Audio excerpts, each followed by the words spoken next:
to convenience and comfort. We're called to proclaim truth, and it's important we proclaim truth to the next generation, to the children. So, Ephesians chapter 6. How then do we do this? Recognizing there is a matrix of evil that is intent on destroying the family. How do we do this? Well, the Word of God tells us.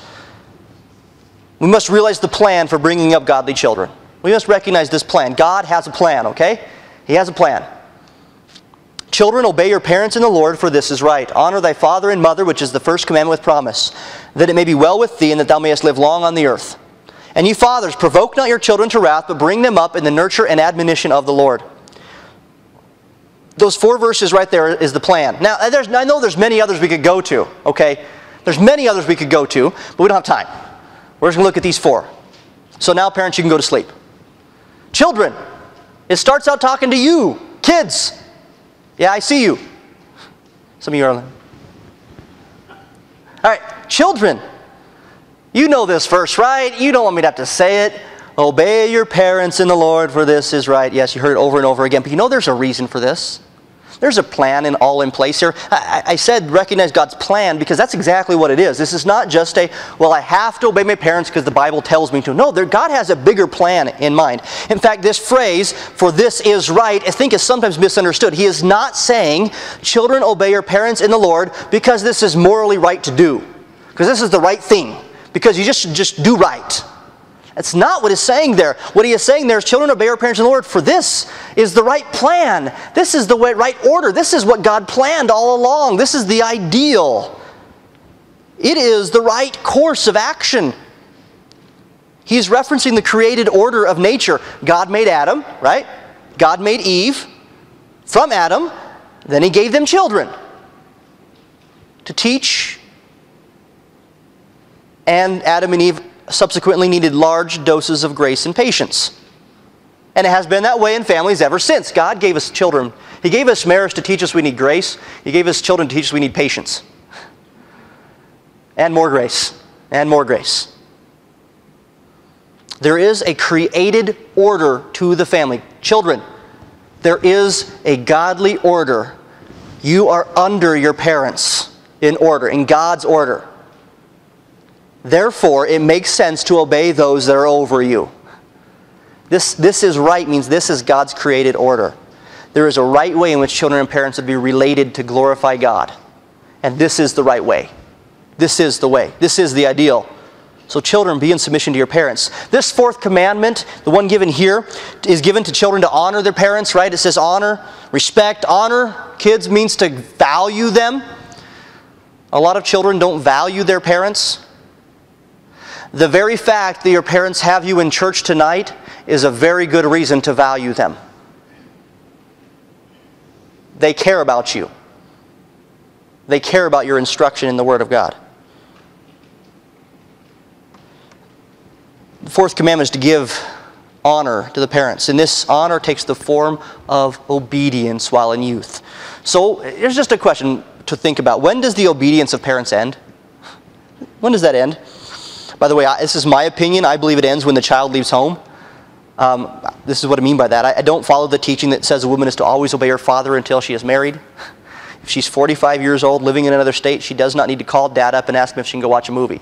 Okay? She's an adult. She can make adult decisions.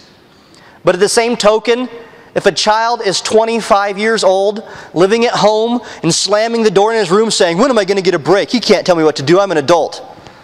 Okay then, get a job, move out of the house, and stop playing video games all day. If you want to be treated like an adult, be an adult. So, and that's a problem. I bring that up because that seems to be a problem going on in our culture today.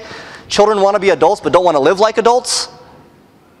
So, while you're at home, children, not just mean when you're in the home itself. I know I got to say that because it wasn't that long ago I was a child, and sometimes you can be really literal when your parents tell you something. So if I said, while you're at home, you say, well, I'm out in the yard. So, I know you were thinking that because I thought that. And it was a good excuses. What I mean by while you're at home is when you are under your parental authority, if they're still paying for you to eat and sleep, you're to obey them. You're to respect them. You're to honor them. No, it doesn't say here, especially if they deserve it. For this is God's created order, not because they deserve it. Maybe your parents are out of touch. Your parents don't have to earn your respect. You don't have to earn your respect. It is commanded by God. Obviously, this text says, in the Lord. And there is an assumption being made here that your parents are leading you in the same fashion as the Lord. They're leading you to the Lord. They're leading you in the Lord. Obviously, even children at times might have to choose to obey God rather than men. That might happen. People always like to throw that example up there. I don't believe that those here would generally fall under that category. But I do have to say that if your parents are telling you to do something that is obviously a violation of God's holy word, stick to the word. Now, that's not talking about kids. My mom told me to come home at 7, but I need to stay at my friend's house till 8 playing basketball because I need to witness to him about Jesus. No, I'm not talking about that. I'm talking about if your parents are telling you to do something blatantly sinful. Maybe abuse is an issue we're talking about there. Whatever the case might be, for the most part, thinking there is some exception, but for the most part, children, you have one job. You hear that? It's easy. One thing you're supposed to do. Honor, respect, obey your parents. That's it. It's God's plan for you to be in submission to your parents, for you to obey them, even if they are harsh, critical, unloving, or just out of touch and so old-fashioned. It's God's plan. But now, kids, you can go to sleep. No, you don't want to go to sleep. You still want to hear the rest of this. Let's move on to the parents, though. And you fathers. I'm going to look at fathers here as the parental unit, realizing the father is the head. He says two things, a negative and a positive. Provoke not, bring up. Right? Provoke not, bring up. A negative and a positive there. Two things about the father's responsibility, the parental responsibility. And obviously this is not an excuse for the kids to say, awesome, I only have to obey dad, not mom. No, that's not it either. Mom and dad are one flesh, remember? So it's the same. They are united, or at least they should be. But the ultimate responsibility does lie upon the father, so he addresses men. He addresses us men. The negative, provoke not to wrath. This literally means stirring up toward anger, frustrating, intentionally, frustrating. It's the idea of this. To tease, to pick at, to prod, to be unreasonable.